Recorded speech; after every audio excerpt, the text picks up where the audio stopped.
Hello बच्चों, आपका हिंदी उत्कर्ष channel पर स्वागत है। कैसे हैं आप सब लोग? मैं आशा करती हूँ कि आप सब ठीक होंगे। तो बच्चों, आज हम पढ़ेंगे क्लास 9th का चैप्टर नंबर 15 मेघ आए। मेघ आए एक कविता है जिसको किसने लिखा है? सर्वेश्वर दयाल सक्सेना जी ने। तो इसमें कवि ने क्या कहा है, चलिए देखते हैं। तो कवि इसमें कहते हैं कि मेघ जब आते हैं, मेघ अर्थात बरसात का मौसम, तो उससे पहले बारिश आने से पहले क्या क्या तैयारियां होती हैं? तेज हवाएं चलती हैं, बादल आ जाते हैं, तो तब बारिश आती है। तो उससे मेघ आने से पहले का ये जो है वातावरण होता है। तो मेघ की तुलना कवि ने किससे की है? मेघ की तुलना की है इसमें दामाद से या मेहमान से। तो कवि कहते हैं कि जैसे ही मेघ आने की तैयारियां होती हैं, वैसे ही दामाद जब घर पर आते हैं तो उनके आने से पहले बहुत सारी तैयारियां की जाती हैं। अब हम अपने घर में ही देखेंगे, जब हमारे घर में कोई मेहमान या कोई दामाद हमारे घर के आ जाते हैं तो हमारे बुजुर्ग क्या करते हैं, कितनी ही तैयारियां करते हैं। घर को साफ़ सुथरा किया जाता है और घर में अनेक प्रकार की मिठाइयाँ बनाई जाती हैं, पकवान बनाए जाते हैं। तो मेहमान आने की खुशी में बहुत सारी तैयारियां की जाती हैं। किस लिए? क्योंकि हमारे घर में दामाद आ रहे हैं। तो ठीक उसी ही प्रकार से जब मेघ आते हैं, बरसात का मौसम आता है, बारिश आती है, उससे पहले भी कितनी ही तैयारी की जाती हैं। तो चलिए देखते हैं इस कविता को। तो बच्चों, इस कविता में कवि ने क्या किया है? इस कविता में कवि ने मानवीयकरण अलंकार का प्रयोग किया है। अब इसमें आप देखेंगे कि दो अर्थ साथ साथ चलेंगे। पहला तो मेघ के बारे में और दूसरा दामाद जी के बारे में। मेघ आए बड़े बंठन के संवर के, आगे आगे नाचती गाती ब्यार चली, दरवाजे खिड़कियां खुलने लगी गली गली, पाहुन जो आए हों गाँव में शहर के, मेघ आए बड़े बंठन के संवर के। तो कवि इसमें कहते हैं कि मेघ आए हैं कैसे? बंठन के संवर के, मतलब तैयार श्यार होके आए हैं। आगे आगे नाचती गाती ब्यार चली। और जब मेघ आते हैं, बादल आसमान में छा जाते हैं, तो क्या होता है? तेज हवाएं चलने लगती हैं, दरवाजे खिड़कियां खुलने लगी गली गली। और जैसे तेज हवाएं चलेंगी, वैसे ही हमारे घर की दरवाजे जो खिड़कियां हैं वो अपने आप ही खुल जाएंगी। पाहुन जो आए हैं गांव में शहर के। तो जब बादल आते हैं तो ये तैयारियां की जाती हैं कि तेज हवाएं चलती हैं और अपने आप ही खिड़कियां दरवाजे खुल जाती हैं। ठीक उसी प्रकार से मेहमान जो आए हैं हमारे घर पर, क्या होता है? वो भी बन-ठन के संवर के आए हैं, तैयार वैयार होके आए हैं। तो क्या होगा? उनके आने की खुशी में आगे आगे नाचती गाती ब्यार चली। उसमें एक तो अर्थ हो जाता है कि उसमें क्या होता है? तेज हवाएं चलती हैं। और उसमें क्या, जो मेहमान घर पर आते हैं तो क्या होता है? उनके आने की खबर पूरे गाँव में फैल जाती है। और गली मोहल्लों के या गांव के जो लोग होते हैं, स्त्रियां होती हैं, वो क्या होते हैं? अपने घरों की दरवाजे खिड़कियां खोल देती हैं। पाहुन जो आए हैं गांव में शहर के, क्योंकि कोना है गांव में, शहर से मेहमान आए हैं। मेघ आए बड़े बंठन के संवर के। बादल कैसे आए हैं? बंठन के संवर के आए हैं। चलिए आगे चलते हैं। पेड़ झुक झांकने लगे गर्दन उचकाए, आंधी चली धूल भागी घाघरा उठाए, बाकी चितवन उठा नदी ठिठकी घूंघट सर के, मेघ आए बड़े बंठन के संवर के। तो आगे कहते हैं कवि कि पेड़ झुक झांकने लगे गर्दन उचकाए। क्योंकि जब तेज हवाएं चलती हैं तो क्या होता है? जो बड़े बड़े पेड़ होते हैं वो नीचे होते हैं, ऊपर होते हैं, हवा के जोर से वो ऊपर नीचे होते रहते हैं। आंधी चलती है, तेज हवा चलती है, तो वो आंधी का रूप ले लेती है और फिर क्या हो? धूल उड़ती है। तो ऐसे ही जब मेहमान घर पे आते हैं तो क्या होता है कि तो सब लोग दरवाजे पर खड़े हो जाते हैं। तो क्या होता है? जो पीछे लोग खड़े हुए होते हैं वो क्या होता है? गर्दन उचका उचका कर देखते हैं। आंधी चली धूल भागी घाघरा उठाए। तो क्या होता है? और ऐसे लग रहा है जैसे कि मेहमान आ रहे हैं और जो नव युवतियाँ हैं वो इधर उधर भाग रही हैं, क्या? अपना घाघरा उठाए। बाकी चितवन उठा नदी ठिठकी घूंघट सर के, मेघ आए बड़े बंठन के संवर के। बाकी चितवन उठा। और क्या होता है? सारा जो माहौल है वो बहुत खुश हो जाता है।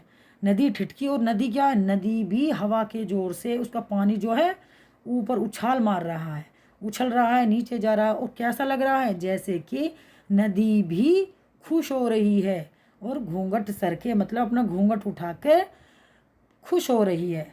और जब गांव में मेहमान आते हैं तो क्या होता है कि जो नवयुवतियाँ होती हैं, गांव की औरतें होती हैं, वो क्या होता है, खुश हो रही हैं अपना घूंघट ऊपर उठाकर। मेघ आए बड़े बंठन के संवर के। मेघ कैसे आए हैं, बहुत ही बंठन कर संवर कर आए हैं। तो चलिए आगे देखते हैं।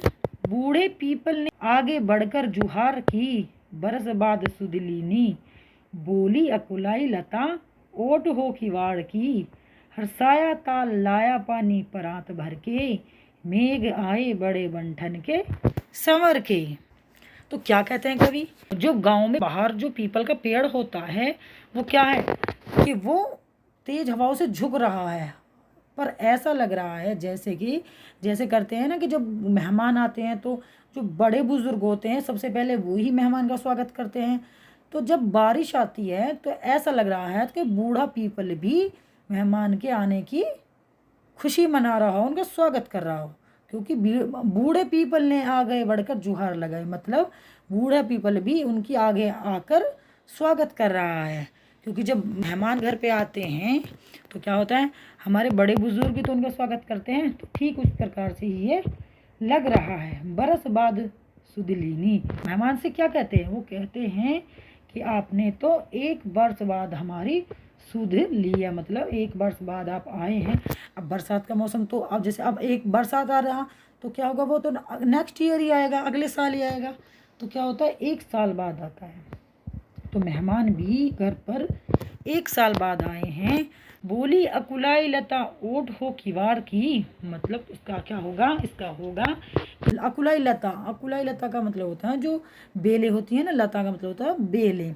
तो वो कहीं भी चढ़ जाती हैं, आप देखो पेड़ पर चढ़ जाती हैं, दीवारों पे चढ़ जाती हैं, खेत में भी फैलती हैं, वो घूम फिर के इधर उधर फैली हुई हैं। तो क्या वो गेट के ऊपर भी, किवाड़ का मतलब होता है दरवाज़ा, तो दरवाजों के ऊपर भी चढ़ी हुई हैं। लग कैसा रहा है, लग ऐसा रहा है कि जैसे कि जो युवतियां हैं वो जो गेट के बीच में वो है, थोड़ी जगह होती है, थोड़ा स्पेस होता है, तो उसमें से झांक रही हूँ। हर्षाया ताल लाया पानी परात भर के, और क्या है, और जो ये तालाब हैं, नदियाँ, ये भी खुश हो रहे हैं। और कैसा लग रहा है, जैसे कि मेहमान का स्वागत करने के लिए तो उनके होता है ना कि जब मेहमान आते हैं घर पे तो परात भर के पानी ला के उनका पैर धोए जाते हैं। तो जो ताल हैं, जो तालाब है, वो ऐसे लग रहे हैं जैसे कि वो मेहमान का स्वागत करने के लिए परात रूपी तालाब पानी भरकर लाए हों। मेघ आए बड़े बंठन के संवर के, मेघ कैसे आए हैं, बहुत ही तैयार होकर आए हैं। क्षितिज अटारी गहराई दामिनी दम की, क्षमा करो गांठ खुल गई अब भरम की, बांध टूटा झरझर मिलन के अश्रु ढर के, मेघ आए बड़े बंठन के संवर के। तो आगे कवि कहते हैं कि क्षितिज का क्या मतलब होता है, क्षितिज का मतलब होता है कि जब हम दूर से देखते हैं धरती और आसमान एक जगह मिल जाते हैं, पर वो मिलते तो है नहीं, क्या वो हमें दूर से ही लगता है। तो उस चीज़ को क्या कहते हैं, उस चीज़ को कहते हैं क्षितिज। तो क्या होता है कि क्षितिज अटारी गहराई दामिनी दम की, दूर क्षितिज में क्या हो रहा है, बिजली चमक रही है। क्षमा करो गांठ खुल गई अब भरम की, तो लोग कहते हैं कि क्योंकि अब बिजली चमकने लगी, धूल भरी आंधी आ गई, मेघ आ गई, तो क्या हो गया, अब सब लोगों ने यकीन कर लिया कि अब तो बारिश आएगी, आकर ही रहेगी। तो वो क्या कहते हैं कि हमने तो ये सोचा था कि इस बार मौसम में बारिश नहीं आएगी, तो पर ये क्या था, हमारा एक भ्रम था, और जो हमें क्षमा कर दीजिए अब, क्योंकि हमारा भ्रम अब दूर हो चुका है। वैसे ही फिर जो मेहमान आते हैं घर में तो क्या कहते हैं, बड़े बुजुर्ग होते हैं कि हमें आप माफ़ कर दीजिए, क्योंकि हमने तो सोचा था कि आप नहीं आओगे, पर आप तो आ गए, इसलिए हमें क्षमा कर दीजिए, हमारे भरम की गांठ खुल चुकी है। बांध टूटा झरझर मिलन के अश्रु ढर के, बांध टूटा, और जब क्या होता है, जब प्रेमी और प्रेमिका मिल जाते हैं, क्योंकि जब मेहमान आए हैं और मेहमान की पत्नी मिल जाते हैं, आपस में मिलते हैं, तो क्या होता है, उनके आंसू, मिलन के आंसू बहने लगते हैं। तो क्या होता है, मतलब बारिश आ जाती है। और जो बारिश आ जाती है तो ऐसा लग रहा है कि जैसे मेहमान और उनकी पत्नी आपस में मिले और फिर उनके मिलने की खुशी में उनके आंसू बह निकले। मेघ आए बड़े बन के संवर के। मेघ कैसे आए हैं, बन के संवर के आए हैं। ठीक है बच्चों, तो ये मैंने आपको सारा जो है लाइन टू लाइन अर्थ बताया मेघ आए कविता का। मैं आशा करती हूँ कि आपको समझ आ गया होगा। अगर आपको कुछ भी समझ नहीं आया है तो आप नीचे कमेंट बॉक्स में लिख सकते हैं, मैं आपके डाउट क्लियर करने की कोशिश करूँगी। तो चलिए बच्चों, मिलते हैं नेक्स्ट वीडियो में नए चैप्टर के साथ।